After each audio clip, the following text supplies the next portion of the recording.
to the Weekly Bioanalysis, a KCAS podcast.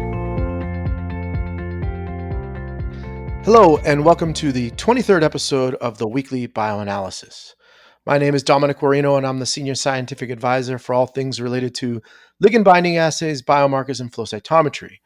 I have been with KCAS for a little over 7.5 years, but I've been in the bioanalytical space close to 26 years. I'm here with my co-host, John Perkins. Hello, I'm John Perkins, and I'm the Senior Scientific Advisor for all things related to LCMS technologies. I've been with KCS for 1 year and 1 day, but I've been in the bioanalytical space for over 25 years as well. Today's podcast, as always, is brought to you by KCS Bioanalytical and Biomarker Services.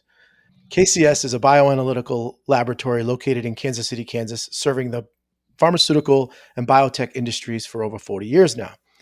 John and I are both senior scientific advisors, and both of us are available to answer any questions you may have regarding this podcast or any of the services KCS offers.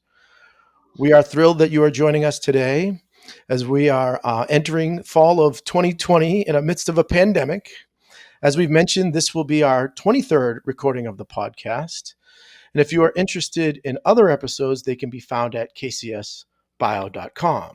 And as a reminder, you can follow us on Twitter at The Weekly Bio and at KCSBio.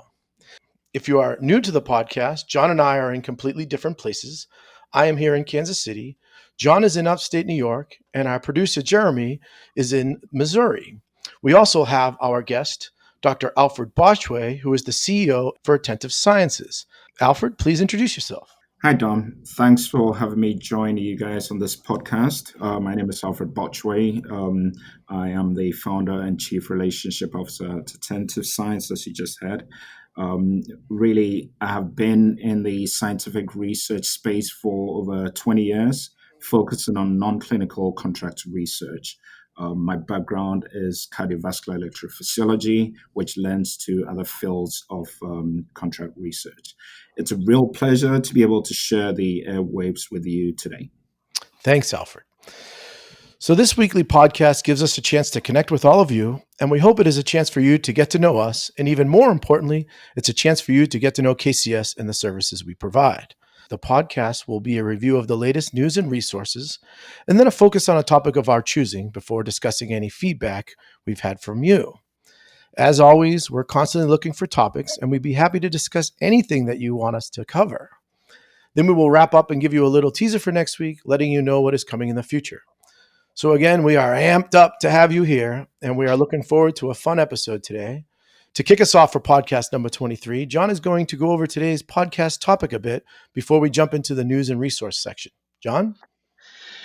Yes, so today we'll follow the same format as usual, where we'll talk about news and resources, both looking at COVID and non-COVID related items. Then our main portion, where Alf will most likely be carrying most of the conversation, is to talk about the non-GLP, non-clinical drug development, and with this week focusing on non-clinical in life and what that means for drug development. So let's move to the news and resources section. First up is an article that we dug out in the Atlantic, talking about the spread of COVID, and the title, it's by someone, professor at UNC Chapel Hill, Zainet Tufekci, about the overlooked variable being key to pandemic is not R. So there's been obviously a lot of discussion with COVID, and in the media there's been a lot of focus on R0, which is really a measure of contagiousness, such that if a single person gets the virus, then the R is an average measure of how many people they're likely to infect. There's a couple of problems there. One is the fact that it's an average, so it's not really detailing how a single person infects people, and also it doesn't really reflect how COVID and the related viruses, SARS and MERS, also behave where they don't actually they're not a predictable flow. In contrast to flu is a sort of, it's called the deterministic spread, where it's linear and predictable. SARS and MERS and SARS-CoV-2 are all stochastic, where it's much more random, and it's so it becomes difficult to predict spread. It all plays back to the issue that where we look at where cases happen, they actually spread as clusters. So you see these super spreading events, and there's the 2080 rule of the Pareto principle is involved here, where 20% of infected people lead to 80% of cases, similar to restaurants where 20% of your customers, who your bad customers, really make the vast majority of the work for the wait staff. It's a really interesting comparison, but it's a really, the article is great in sort of looking at what the actual value that they say is much more valuable is K, which is a measure of dispersion, and then it looks at various geographic countries and how they've treated this and why they've seen different behavior of COVID compared to the US. Yeah, John, it is a wonderful read and quite a long one, and you did a pretty good job of kind of trying to capture it in a few minutes here.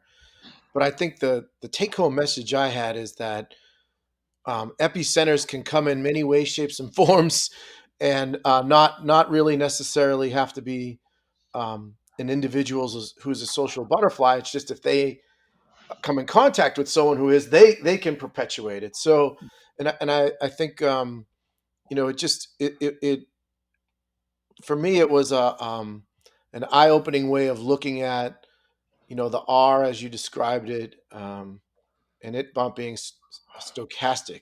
So it's just, I think we could spend the whole topic today trying to figure out how this all works. But the take home is stay away from concert halls and large venues, and Yeah. you're going to cut down your chances of getting COVID probably by, I don't know, John, 70% or something. There's a couple of key messages. So I think Japan has always been out there as an outlier. They never locked down, but they never focused on the general population.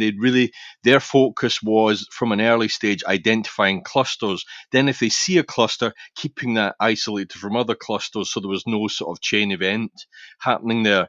And then they actually sent out a message to the general populace: avoid places where the 3 Cs combine. The 3 Cs being crowds, enclosed spaces, and close contact. Yeah. And that is, and then especially if there's talking or singing. So it's basically, so as the article said, it's bringing together the science of over dispersion, which is the way that COVID spreads, with the recognition of airborne aerosol transmission, as well as, it can be transmitted by people who are pre-symptomatic and asymptomatic. And that really is why Japan has had a lot of success compared to other countries. Obviously, other countries have been successful with different strategies, but Japan seems to be key here.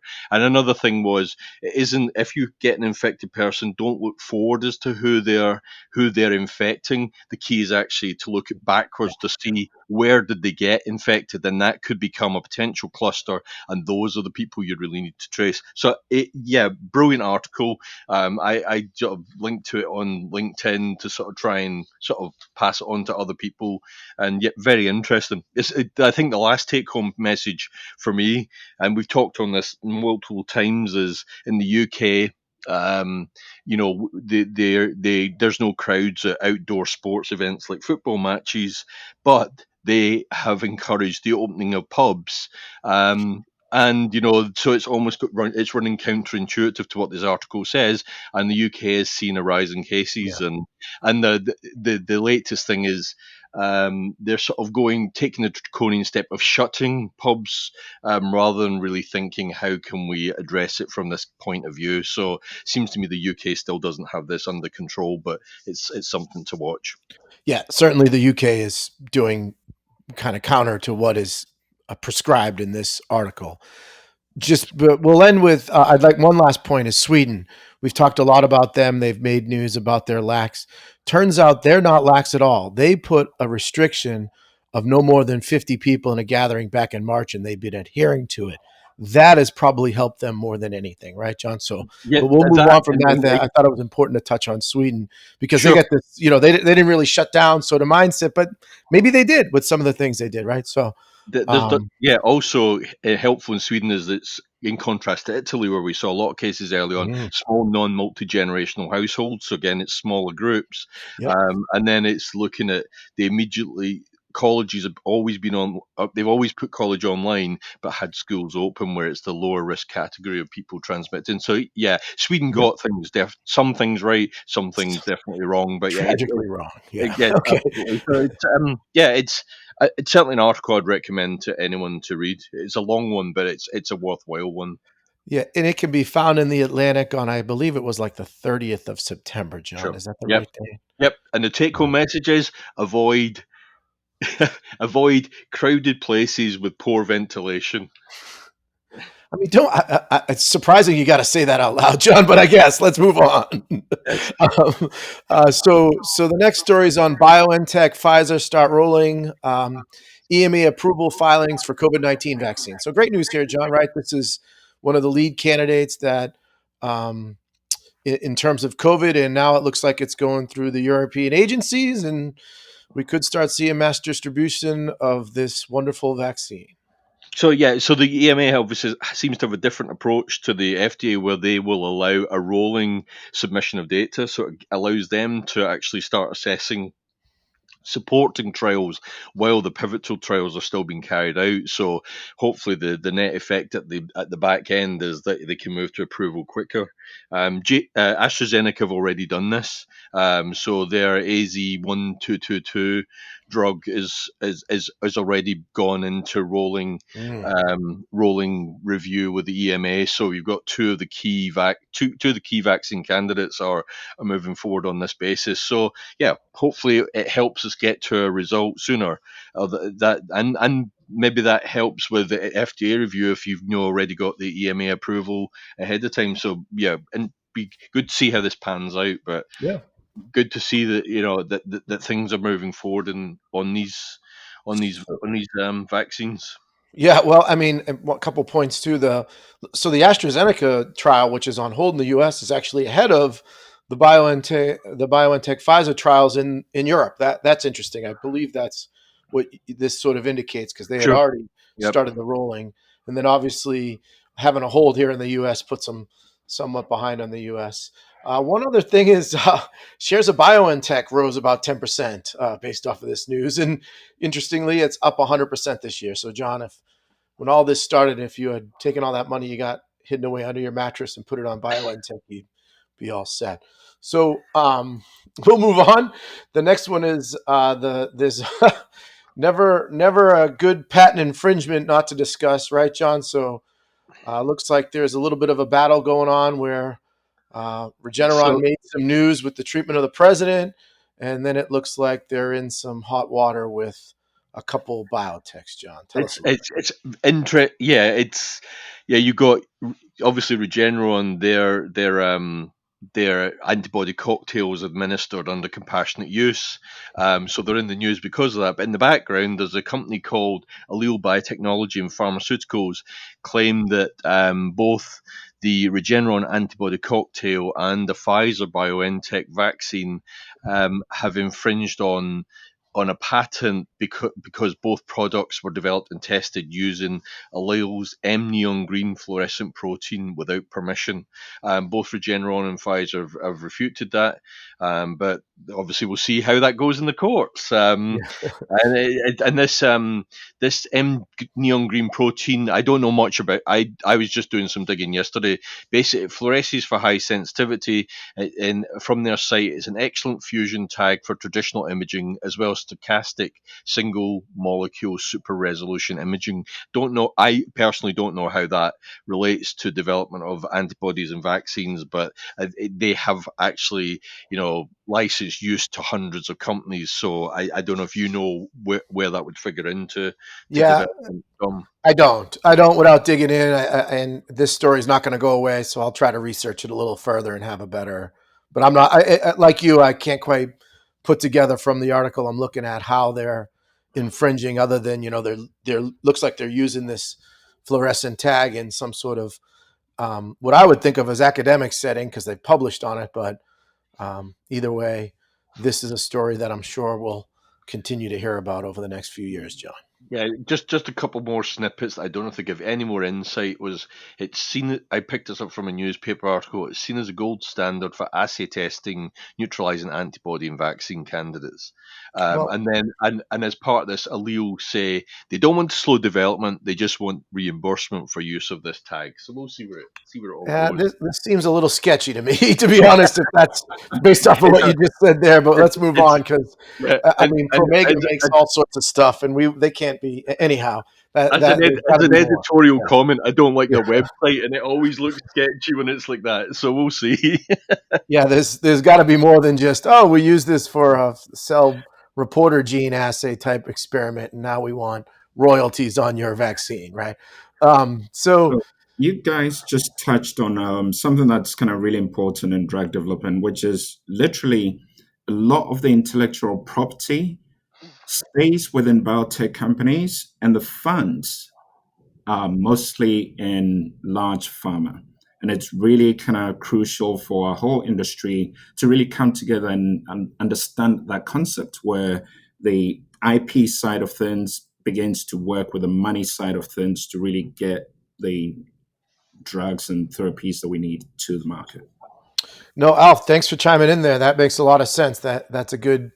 It's I don't know if I think of it as like David versus Goliath type moments, but you're absolutely right. Where you got these small biotechs that are as I think of it, they have kind of their meat hooks in them. Pharma does, right? And so that might be the case here, right? Is that what you were kind of inferring? Absolutely. Yeah. Yeah. Okay, And great. just one other comment. I haven't read. I didn't read the article. I just saw in passing that Moderna announced or mentioned that they wouldn't stand in the way of people using their technology. So I'm not. I don't know the ins and outs of that, but that was just something I saw in passing this morning before I came to the podcast. Yeah, well, that's the great story of pharma culture, maybe shifting a little more open and let's say altruistic, which leads nicely into our next topic, which is on CRISPR, because I believe they've let this technology become open to everybody and anybody. Although I think there's been some battles about it, but John, you dug this one up, and I did see about it. Great story here. Why don't you fill us in on some Nobel Prize winners? So this is big news. It's Emmanuel Charpentier and Jennifer Doudna win the Nobel Prize for the discovery of CRISPR. Emmanuel Charpentier is a French microbiologist, and she's at the Max Planck Institute for Infection Biology in Germany. And Jennifer Doudna is at the University of California, Berkeley. I was intrigued by that because it's talking about collaboration. Obviously, there's a geographic separation, and it turns out they met at microbiology and they met at a microbiology conference in Puerto Rico in 2011 and agreed to collaborate to study the mechanism of Cas9, which is DNA cutting nuclease at the heart of one of the CRISPR bacterial immune systems. I know we've referred to CRISPR in the past. It's an acronym which still makes no sense to me. But do you want to talk through this, Dom, and I'll throw some more in there. Yeah, I don't recall the an acronym for it, but Right, basically, I'll actually yeah, tell you the acronyms for it. It's clustered regularly interspace short palindromic repeats. yeah. So basically, what that translates into is some sophisticated way of opening up, putting nicks in DNA, opening them up, and putting palindromic repeats of stuff that might have been spliced out to help patients. That's the short. I think that's how it sort of works. And what happens in a lot of mutations is the DNA gets snipped in a certain way, especially if it's a repeat or sometimes a mutation occurs and it starts to repeat, and then your DNA naturally cuts it out. There's probably 6 or 10 ways that they can get into these palindromic repeats, but my understanding of the technology is they've got ways to go in, snip, insert that little piece, and you're cured. Well, not necessarily cured, but you can reinsert the mutation and help patients that way. So Yeah, you use you make the snip and then you can initiate the repair mechanism. Is correct. the way I understand it. So it was good. good to read this because it starts getting it straight in my head, because I keep seeing reference to CRISPR, but I really wasn't sure Well, what it was. But it was this the was, link, John. Your video is what helped me. That video was yeah, sure. fantastic. I didn't get to watch all of it, but it was really great. Pictures of showing how they, how it sort of worked, and which allowed me to even go over this technology. And it's still a little scary to me, and I'll leave it at that. I mean, I think So, so I wouldn't yeah, put it in so myself quite yet, but it is promising, and certainly could be It is revolutionary. Should it be as easy as some claim it to be in terms of yeah, systemic? Right, there's the key. Can you get it in systemic? in terms of the video, this was a 5-minute interview with the Guardian, where Jennifer Doudna is talking about CRISPR, how it works, and some of the applications where it might be. And it was interesting at the end of the video, she was really talking in terms of application of how it could help food and crops, and help making gene editing the crops to make them pest resistant, things like that. And I have to say, I'm one of those people that I don't particularly. I'd rather let plants figure their own way out through this. I'm not highly in favor of modifying nature, because it has that feeling you can get out of control. But it's certainly going to be. I mean, it's had a big influence in terms of biotech, and a lot of companies looking at this. So there's a ton of potential here. Yeah, John, it is just, the point of this is, look, they won Nobel Prizes, and their technology came out 10, 15 years ago, so, or maybe even less. It really exploded over the last 5 to 7. So it's great that they're being recognized and honored, and certainly feel like well deserved. I thought it was very interesting that it wasn't all California. Surprised to see the connection with Germany there. I thought it had all been there. And then I feel like there's another individual who claims to have been a big part of it, who opened a couple companies, and I forget his name. Can kind of see his face, but anyhow, There's a lot of he wasn't litigation involved in it. between them So all on that. what's Yeah, that? I think there's quite a bit of litigation between various people on Oh this. yeah, One thing there doing is. and the other. So it does show again, it's something like this. It shows the value of conferences. Here we are in COVID, we can't travel anywhere, and you just don't know what a random conversation, what it might lead to. I mean, they met at a conference in Puerto Rico, and here we are, 9 years later, and they have a Nobel Prize from whatever they Wow. discussed. John, there's hope for you and I yet. Yeah, I, yes. I'm not sure my discussion of beer, music, and football will ever lead to a Nobel Prize, but who knows? So, and that's going to close out our COVID news. We'll move on. We're kind of going to have to pick up our pace, John. But I do want to cover 4 biggest needs for doctors and how technology companies can address them. I thought this was a really interesting read. It's all related to things that we can think about in the future, and things like they're not like earth shattering things, but the first one is interoperability, I think is how they say that, John. You're a better. I'd read that as interoperability, which, as the article points out, is the ability to securely and efficiently share patient data between practices. Um, this actually is similar to something we've talked about in bioanalysis for years. One of the take-home messages was they need user-friendly interfaces that work seamlessly with existing clinical systems and agnostic to supplier. And there have been a couple of companies, at least in mass spec realm, where you've got multiple mass spectrometry manufacturers who all have their own data systems, but in terms of pulling data into a central location so you can review data, that agnosticism to those different different data packages is important, and there are a number of companies, have sold that service. Yeah. Another. Sorry, go on. No, no, I was just going to move. It's improved workflow as the second, automation and data security. John, you're on a roll. I don't mind you jumping in and talking about improved workflow or however you want to do this, but we got maybe a couple minutes to touch on it. So why don't you just take this one home, and then we'll introduce our guest. So yeah, I think improved workflow is just need for improving routine processes in clinical practice, looking at what AI or robotic automation could do to help time and resources. Again, very similar to what we deal with in bioanalytical. We've moved quickly from everyone doing things in tubes in terms of extraction to 96 well, and then putting it on robots to help that efficiency in moving samples through. Automation is more of the same, and then the data security was interesting. Yeah.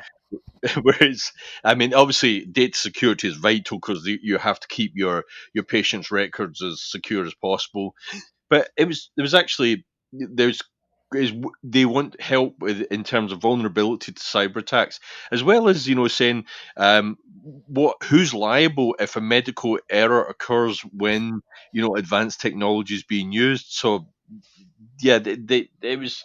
I'm glad you found that article because it wasn't anything I'd thought of before. But I see a lot of parallels between the medics and the kind of things we're discussing Yeah. on a daily basis. Yeah, I think for our side, like the only, PK in the biologic space isn't like a stat thing, but our flow work is heavily involved for physicians and things of that nature. But those instruments are pretty much, kind of AI oriented, right? They process tons of information, and then they can be seamlessly hooked up to portals, and we can get reports out in basically real time to a physician if needed. So that's the only thing I'll add around is our flow is definitely working in this category if needed. I don't know about the rest of our instruments, but I'm sure we could put them in there. But it is a good read, and I think if you're an entrepreneurial person out there, go find this article around here are the doctor's 4 biggest needs and how technology companies can address them, because that's basically what I'm reading from this is where the markets are going and so forth. And they're in that interoperability, improved workflow, automation, and data security. But that last one is a big one, John. We could even have a whole podcast on data security and some of the ultra sensitive methods and the flow methods. This is becoming a real burden cost wise, trying to hold on to that metadata. But So, let's so, so there's a go there's ahead. a potential I guest. drop a bomb on you and then I tell you, let's go on.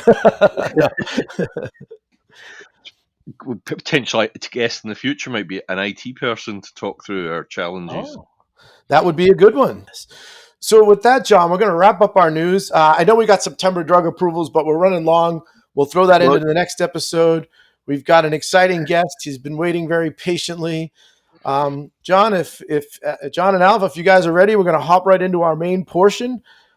Today's topic is the non-GLP, non-clinical, part 1 of part 3. So there's 3-part series on non-GLP, non-clinical.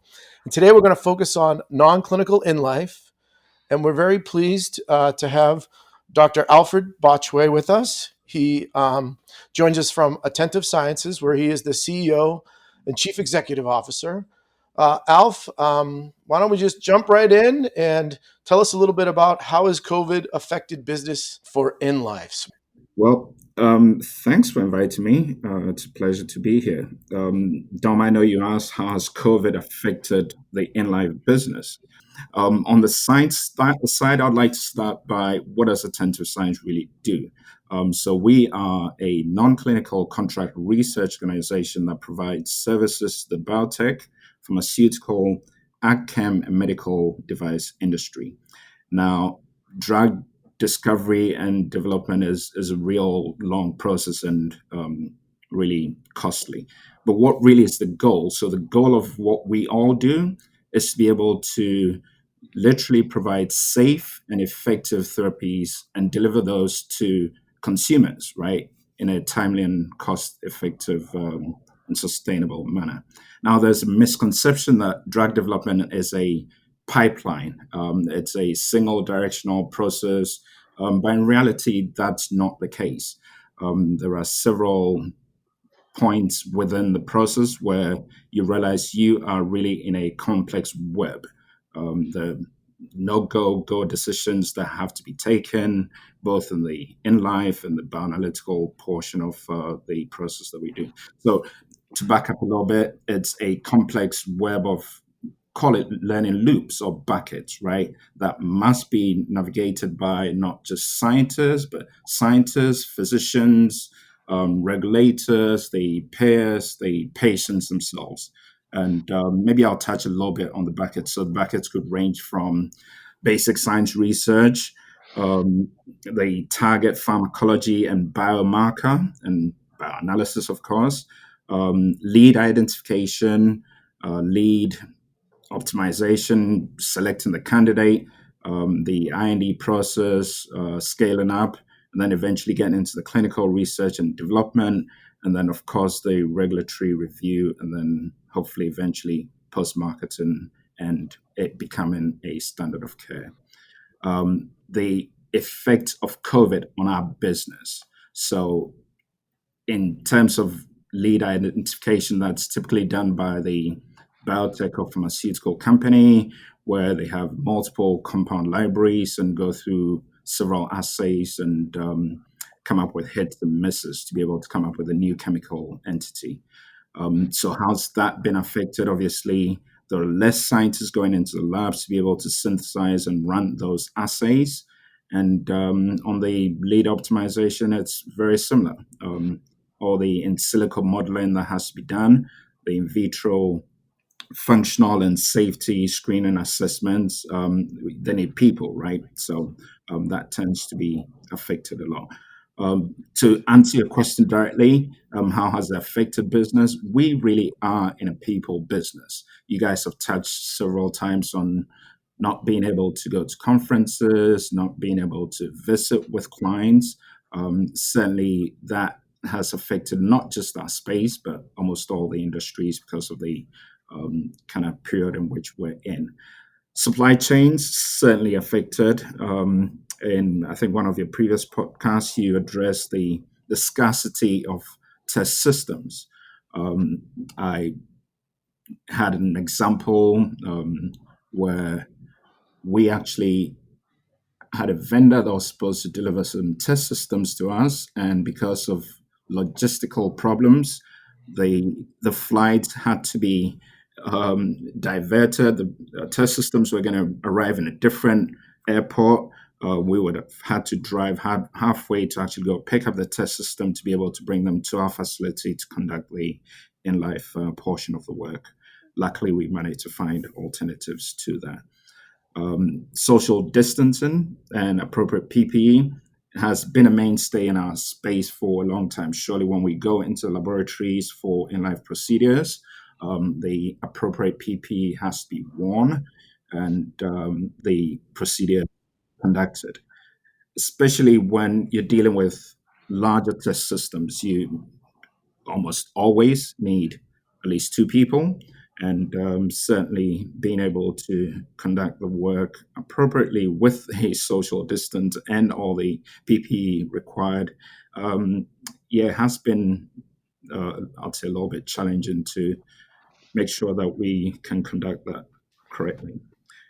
Yeah. So, really, in summary, to answer your question, COVID-19 has certainly decreased the mainstream drug discovery, probably equally in the in vitro and in vivo setting. It certainly has Yeah. altered. Do you see the non-clinical side of things, the in-life side of things, on the rebound over the past few months? And have you seen an uptick in COVID-related therapeutics? Thanks, Dom. Yes, certainly there has been, I'd say, definitely an uptake. A lot of the clients that we deal with that previously could not go into their laboratories to actually synthesize those life-saving remedies are now coming up with creative ways of having different schedules of going into lab and keeping the distance from each other. So yes, the other point I'd like to make is over the past maybe couple of months if you look at trends in Europe versus the US, there is certainly an uptick of business in Europe. So that's probably related to when the country was opened and vice versa. Great, thanks. John, you want to tee up the next question, or any thoughts on or follow-up questions for? Yeah, I'm just mulling over that. So interesting with Europe because we're seeing a number of countries are seeing spike ups in number of cases. Do you think that will lead to Europe then slowing back down again, or do you think that because people have put controls in place that will largely continue with business as it currently is? My gut feeling is there's going to be a little bit of a slowdown again as those European countries kind of go back into lockdown mode. You said another thing I wanted to touch on. You mentioned how you always need two people in the room, and how COVID's impacted that. That's something I knew, but I hadn't even in preparation and getting you on the show, I hadn't thought about that. Can you just take a small moment and like, where's your efficiencies? Can you share? I'm sure you did this a little ways back to kind of get compliant, but can you just walk us through a couple? You touched on having to have two people and how you're social distancing. How are you managing some of that? It's well, let me make sure I state this correctly. Prior to COVID, you would still need at least a couple of people to conduct the in-life portion of a bioanalytical assay, especially if you're dealing with a larger test system. Hmm. You would need somebody to hold, you need somebody to bleed, you need somebody to dose. You cannot do it alone. So those personal protection equipment was already available. The point I was trying to make there was even with the additional requirements for social distancing, the business somehow has been affected a little bit more because as an entity, just like yours, you've got to be providing your employees with the appropriate social distance. So typically when you have maybe a third person walk into the room to assist if necessary, you got to plan ahead before you can bring that third person in. Yeah.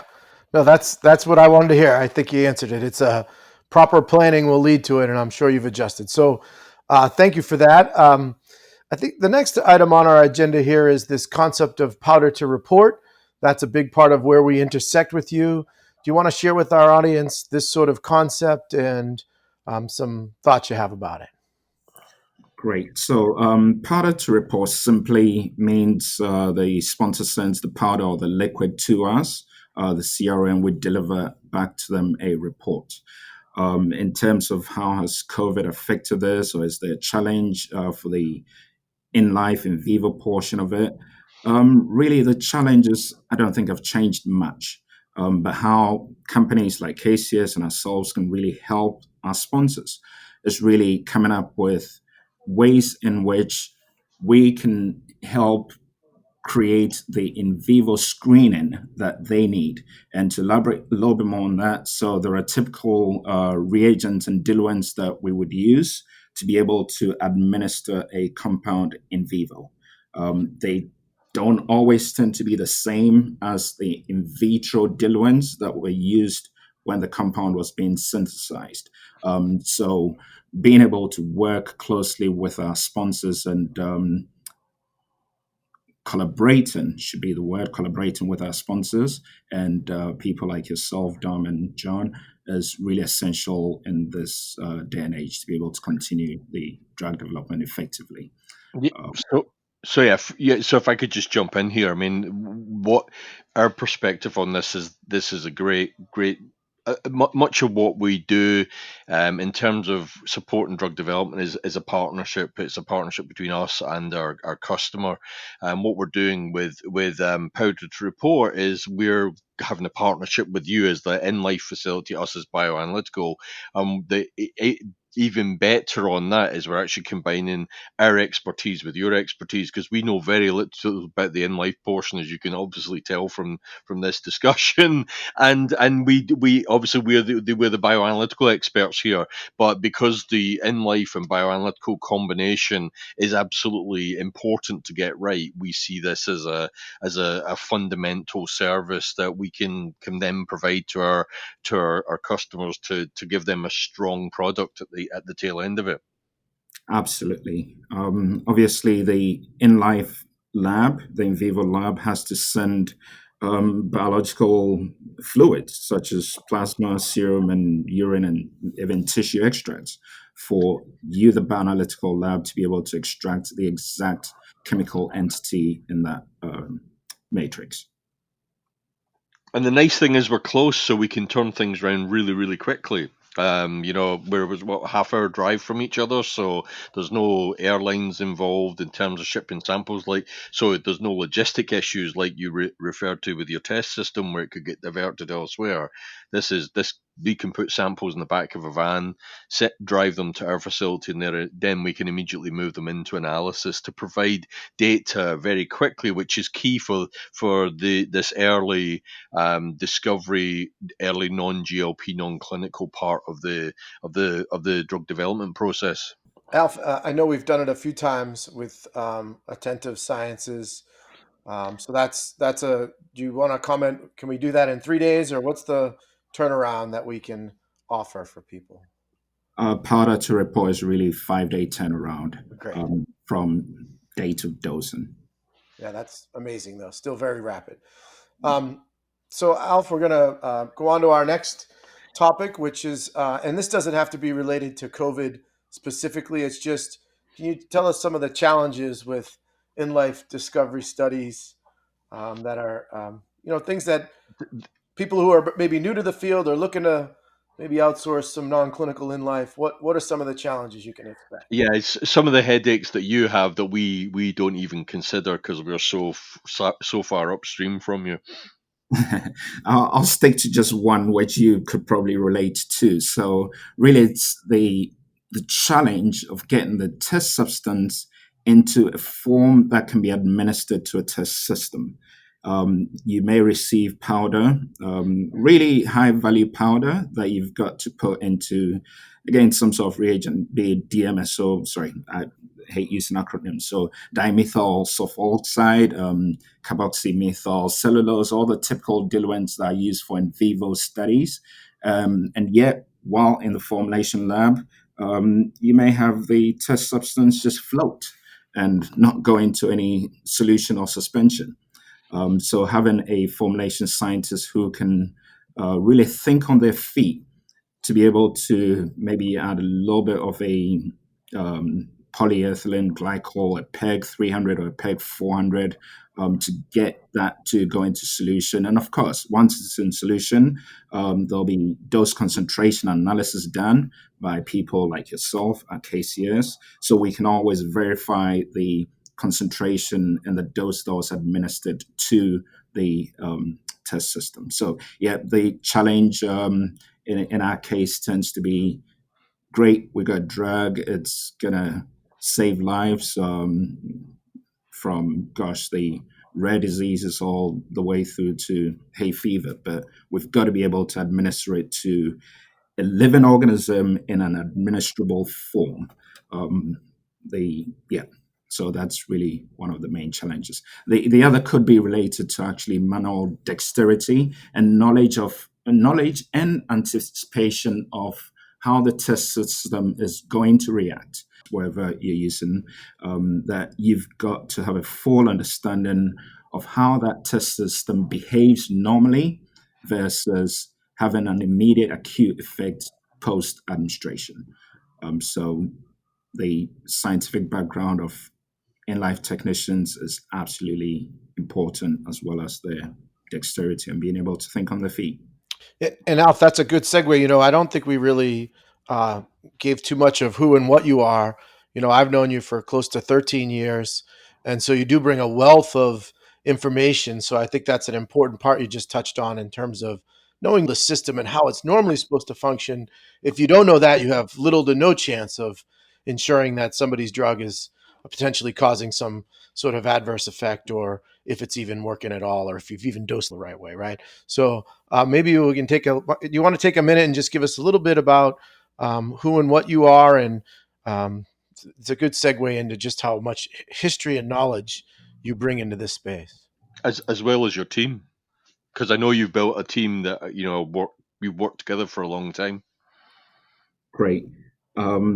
So I would spend less time on myself. Really, it's all about the team. So I founded a company called Xenometrics in 2006, right here in Kansas City. We provided non-clinical toxicology, pharmacology, and pharmacokinetic services to the industry. Really, the team that we put together and currently work here at Attentive Science ranges from people who I've personally known for about 12 years. The important part of when we're looking for a team member is we look for people who have done a very specific aspect of this business for a very long time. So they come with a wealth of experience, being able to think on their feet, having administered test substances to test systems for very long time. And in some cases, when you ask them, how many times have you done this? I mean, you just cannot put a number to it. It's countless, right? So the team is a really solid group of scientists, number one, who have worked together for a very long time. So they know the quirks of each other, if I can put it that way. They know how the person's even going to respond before they ask the question, right? So we have a very fluid organization with less friction, and people can actually anticipate what needs to be done before it's said. That makes us really effective. Like I said, there's a vast range of sponsors that we support, all the way from academia to large pharma. Great, thanks. We're rounding out the final question here on the main portion of our podcast today, dealing with non-clinical in life. That is the future. Alfred, any thoughts on the future and where you're going and where you want to go? So for the future of in-life pharmacokinetic bioanalytical work, I'm a strong believer of no matter how many in silico models that we come up with, data repositories, data mining, at some point, that new chemical entity would have to be given to a test system because of all the composite organ systems that actually make us who we are.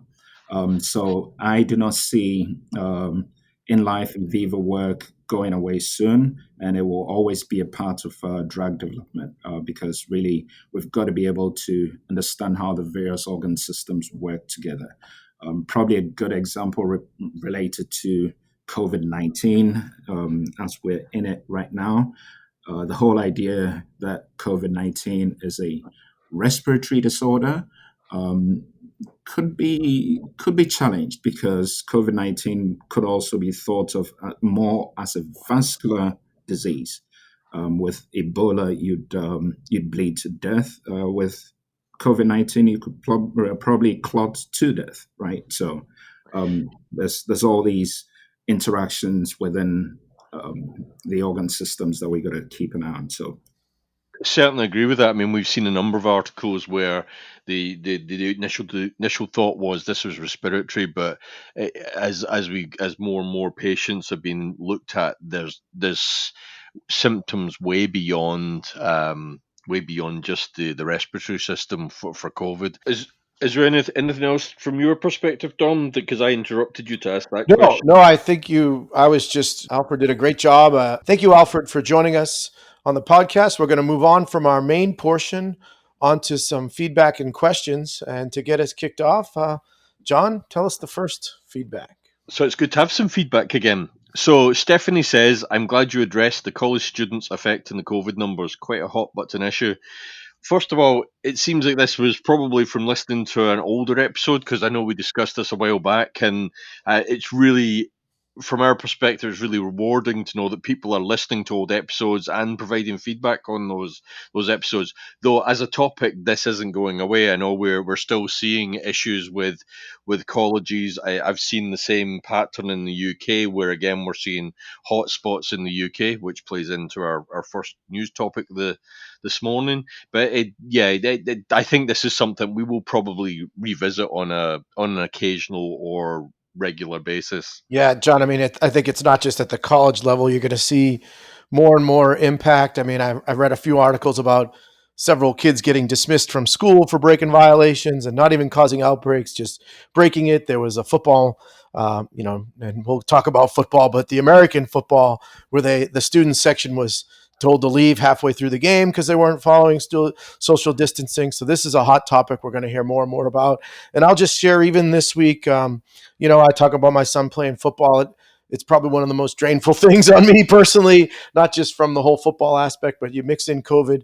And so his team, a JV player had an outbreak, so he hasn't practiced in 4 or 5 days now. And so the whole season's been what I would call kind of a train wreck or maybe a dumpster fire. It just hasn't been really that. It's been on and off. I think I mentioned it before. We'd have a practice during July and then, we wouldn't and all that. So it's continuing throughout the season. And it's just taken away from his freshman year. And I'm sure it's a whole bunch of students out there. But this is going nowhere. Thanks for the feedback, Stephanie. I'm sure we'll talk about more in the future. The next feedback we got was from, I believe it's Shara. She says, so I must ask, who is Jeremy? I thought I had gathered that he was the producer of the podcast, but then I was confused during one of the most recent episodes when you mentioned, and I think she's referring to me, a different title within the organization when discussing the comments he had made about Dom's pronunciation of laboratory or laboratory. I'm now confused as to whether there are more than one Jeremy over there and what Jeremy the producer is in the Roles podcast. So we'll clear it up for you. We have a Jeremy in our business development team, and that is who I was referring to. That's Jeremy is our Southeast business development representative, and so I was referring to him. And then Jeremy is our producer. So we've got two Jeremys, and let's just say Jeremy R is our business development director, and Jeremy B is our producer of the show. So I don't know, Jeremy, if you want to add anything, you can jump in at this moment. So yeah, to say it another way, Jeremy B is the tolerant one who lets us talk about anything we want. Jeremy R is the intolerant one who doesn't like us talking about sports that he's not interested in. Well, the advantage I have as Jeremy B over Jeremy R is that if I don't like something you say, I can just cut it out in editing. You better keep that one in, though. Yeah, very well. I'll make sure. I don't want any of my talking to get edited. You can edit John. I usually keep questions like there have been a couple of questions that have come up asking about me or who I am or what my role is. I usually keep these out of the podcast because I don't necessarily find myself to be relevant. But this one in particular, I thought was funny because I did like Jeremy's comment, and I had actually caught a couple of times while I was listening and editing Dominic's pronunciation, and I did chuckle as I was listening to them read Jeremy R's comment on it. So, yeah, and don't let it go to your head, John. I definitely am saying laboratory more, and I can't help it. Just go with the flow. I don't see a problem with that. So moving on, Anonymous says, I was surprised to hear about the matrix and reagent items that have been influenced by the pandemic. So many things that this has had an impact on, likely many that we still have not even yet experienced. I think obviously we do struggle with getting some reagents, etc. But I think the longer that this goes on, we will see more impact in terms of things on the shelves. My wife was out shopping yesterday looking for pet food, and a lot of the cat food that we would normally anticipate being on the shelves wasn't there. So it had us asking, well, has the cat food supply chain been disrupted? But as Alf mentioned earlier, we are all seeing the impact of supply chains are knocked back by this. Yeah. No, there is yeast. I know that was a problem. It's funny you brought that supply chain up, but plenty of yeast in the grocery store. But to your point, there is an element of like either sparsity or like just a run on items periodically. And so without going into detail, Yeah. I do find it fascinating to go to the grocery store and see an empty shelf and look at what it is and think, oh, wow, I didn't expect, baby formula to be gone or whatever might be gone on that given day. Yeah, I don't know the latest on Marmite as to whether that's Yeah. back fully available or not. I think it probably isn't, but I need to check on that. Well, So, more. so, so Alf, quick question for you: Are you a love it or a hate it person on Marmite? Oh, I am and I absolutely love it. Mama is awesome. There you go. Woo. My wife is big on it too. So yeah, good to hear. Oh boy, you Brits. No. So with that, we're going to move on to. Um, we got a couple more feedbacks, and we do appreciate that. The next feedback is from Cinda. She says, "I appreciate your up to the minute update during this week's episode of the podcast. When Dom and Jeremy added that description of drugs and the treatments President Trump was receiving at Walter Reed, even by the time I listened to the podcast on Monday afternoon, his diagnosis already felt like weeks away, and I'm glad that you took the time to include that info this week rather than waiting."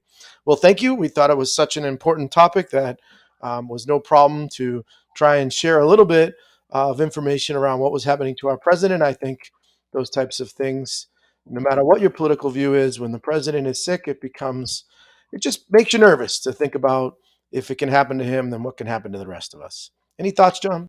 But as we mentioned last week, it was a sort of lucky coincidence that we usually record on a Thursday, but other factors last week had us recording on a Friday, so we were completely current.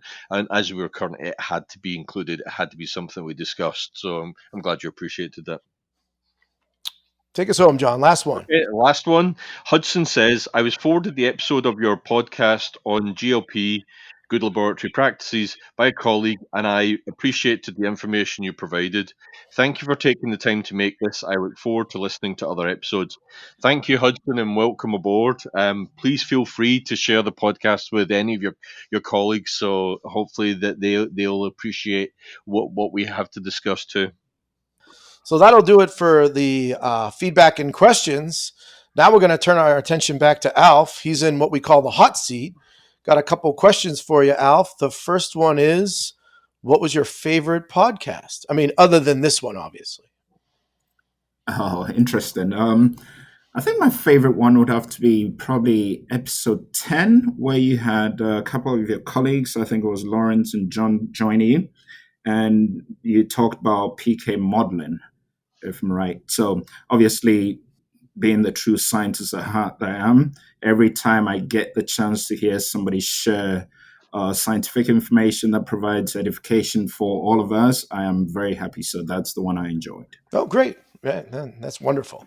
I, Um, I agree with you on the scientific scientific information. Of one of the benefits of doing this podcast is it means that we have to spend time doing more digging into things than maybe we would necessarily have done before, and definitely I've learned a lot more about drug development and the compounds and all aspects of pharmaceutical development and how it Yeah. affects us. So it's been good. No, certainly that one, if I remember right, both of them talked about the various parameters that go into a bioanalysis and how it's reported. And for me, it's really important because if you or I were to say to anybody on the street, oh, this drug is X% bioavailable, what does that really mean? And if they've had the chance to understand what bioavailability is, then we get to communicate science better. mm. Great. Next question for you, Alf. Next question, Alfred, is what is your favorite dish to make? Oh, okay. So, not sure if you guys know this. Hopefully, you do. Plantain and beans. So, plantain is of the kind of banana family, but you cannot eat plantains raw. You've got to cook it. So, fried plantains and beans. And if you've never tried it, gosh, what's it called? The Cheesecake Factory actually have a Jamaican black pepper shrimp dish that comes with a side of plantain, but the main reason I order it is just so I can have an extra side of plantain and just eat fried plantains. Well, I'm Nice. proud to say I've had that. So I do know, and I'll let John share, but I've had it at the Cheesecake Factory. Now that you're mentioning it, I'm going to have to look at a more eclectic place than that to really try it out. So I've never been to Cheesecake Factory, but I lived in North Carolina in the early '90s. In the one of our friends in the apartment complex was from Cuba, and we all got together for a football game one evening, and he did fried plantains. That was my introduction to it, and yeah, I loved them. Also, in that same period, we had one of our upstairs neighbours who came from Buffalo, and that was our introduction to buffalo wings. I remember watching. I think it may have even been the day of the Super Bowl with Buffalo. One of my friends was over from the UK. They were all excitedly watching the football. My friend and I in the UK were just eating all the wings. Well, it could. Buffalo made 4 in a row and lost all 4 of them. So the hearts of all Buffalo fans just kind of felt a little bit of a jab to it with that memory of one of their, I believe it was a wide right field goal against the Giants, and I think it was in like late 80s maybe. But anyhow, a couple more questions for Alfred. John, why don't you ask this one, just seeing how more germane to you. I don't have it. Oh, I it is. don't have the Okay, so the next question for Alfred is, what's your favorite proper football team? Oh, you mean a game where the ball actually is kicked by the foot? Correct. Okay, great. Well, my proper football team is really Chelsea. Gosh, where are we? I think we're number 3 in the Premier League right now. Correct. Because I don't get to see some of the EPL games that much, I now follow sports in KC. And I don't know if you guys had a chance to watch not yesterday's game, but the game before against Houston. The second goal from Polito was just a cracking one. I mean, this guy is sliding on the ground, but still manages to lob the ball perfectly over the goalkeeper's head. It was just brilliant. I love sporting and I go as much as possible. Seeing how it's COVID, I have not. But Alfred, I did not miss that. And now you're striking a real chord with me because I changed cable providers and now I have to listen to the game. So they did win last night. And that sporting KC that you're talking about, I did not see that goal, but I do enjoy sporting. We're going to let John kind of maybe weigh in. And by the way, Alfred, you have the right team in Chelsea. They have the American who I love. I always say his name wrong. Pulisic. Pulisic, is it? He's great, and they've got Abrahams is their player, and they are in 3rd place. And I'll just add this about the EPL this year. I've been following it for maybe 10 years, and that's the English Premier League. For about 10 years, I've been watching, and this is probably the most competitive year to date. It seems like there is no top club that is way out in front of the pack as it's been in years past, with Liverpool's and Manchester City's just looking eons ahead of every other club. You've got several that all of your top clubs from Arsenal to Spurs, Man United struggling a little bit, but those other they're mixed right in, and they seem to have as much talent. And then Leicester City looks formidable this year. And then I'll end with 2 new clubs that are wonderful to watch. Leeds and Aston Villa. Check them out. They're fun. So anyhow, go ahead. I have some theories on this actually. And I'm sorry if I talked over you on that piece. Big part of English football is the home advantage, and I'm wondering with no crowds there if that is actually the effect of that is dissipated, where you've got any game and the vast majority of the crowd are the home fans, and obviously there's a lot of noise comes from the crowd in the UK, but that's all disappeared, and I wonder if that's had a leveling effect on some of this. I do want to touch on the last weekend was insane in terms of some of the games. My son's a Manchester United supporter, which I'm not, but I sort of sympathise with him. And they lost 6-1 at home, and I actually sent him a text to make sure that he hadn't smashed his television. And then the final game of the weekend was Aston Villa, who beat Liverpool completely against form, and I'd just like to give a shout out to Dean Smith, the manager, as an ex-centre half at Hereford, and Richard O'Kelly, the assistant manager, who is an ex-assistant manager and manager at Hereford. So that's my link to them. Alf, please. So John, you were talking about the sound effects in stadiums, and it just kind of popped something into my head. So have you ever been to a game where there's 5,000 people?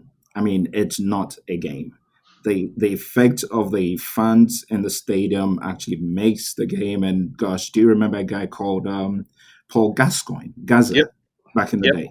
So imagine Gaza pulling one of his kind of falling tricks and just flopping all over the place without fans actually booing him, right? I mean, Yep.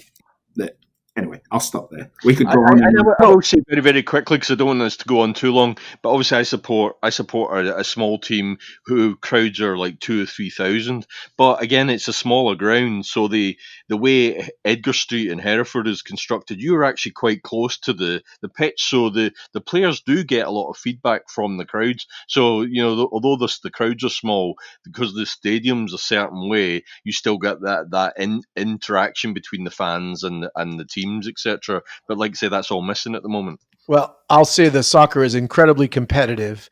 I think the home teams are still outpacing the away teams, but maybe I'll try to find some stats on that and follow up because I know our audience loves to talk about proper football. No, all kidding aside, I'll end with this. It was the first time in the history of the English Premier League that both Man U and Liverpool on the same day had 6+ goals put on them, and that's a lot of history there. And I loved it. I love seeing the underdog put up goals like that. So, we got one last question for you, Alfred. You're almost out of the hot seat. What's your favorite beverage? My favorite beverage is Guinness. For over 3 decades, it really was the first thing that I'd consume on any day because I'm no breakfast person. So, literally, when it's time to head out for lunch and you go sit down at lunch, surely they're going to bring you a beverage first, right? So, I'd ask for my Guinness. And for those who may not know, gosh, back in the day, Guinness used to be prescribed to pregnant women because of the rich iron content. So, with expectant mothers needing a little bit more iron, it was on prescription. So, Well, Alfred, thank you so much for putting up with us today. Really very enjoyable, very informative. You are officially out of the hot seat. cheers, mate. So that'll do it for podcast number 23. Wow, we're getting up there, John. Leading into next week, podcast number 24, we're going to continue with part 2 of our series talking about non-GLP, non-clinical work. We're going to talk about, Discovery LCMS. So next week's podcast is part 2 of 3 for our non-GLP, non-clinical series, and we'll look at Discovery LCMS. John Perkins, I'm sure this is going to be something you're going to enjoy. I might have a few things to say. We'll see how it goes. John, any plans this weekend? Picking up a car. Oh, So yeah, that's tomorrow. I had some entertainment this morning. So in the backyard, I always like to have a lot of bird feeders up, so we get lots of regular visitors. And a few weeks ago, picked up one of these feeders, like a horseshoe shaped. You fill it with peanuts, and it's supposed to be for squirrels, blue jays, and tufted titmice like it too. This morning, the design of it is a coil, so the animals can pull the peanuts out from between the coils of it. So for some reason, a blue jay decided that it had a better approach, and that was to go down the tube after the peanuts, and it got itself stuck. So basically, then we had to mount a rescue mission to get this not clever bird out of the feeder, which was a case of emptying it and then compressing the tube as much as possible so it could see daylight, and it flew out away and off it went. So that was part of my entertainment today. Beyond that, the highlight of the weekend will be getting the car, and that then I'll think about excuses to drive and where I want to go, and how many different reasons I can find to jump in the car and test it out.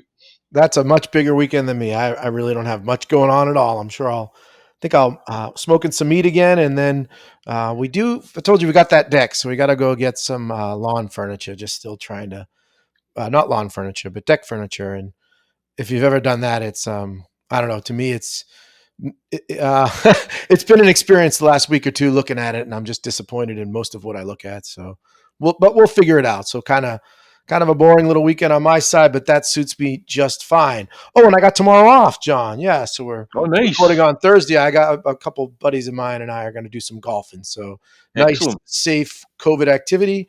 I putt very well, but the rest of my golf game is sort of trash. But, putting helps you in the end. So I'll have a good time doing that. How about you, Alf? Any weekend plans?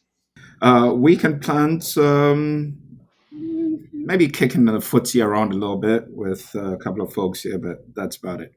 And hopefully some Guinness. Yeah. Oh, yeah.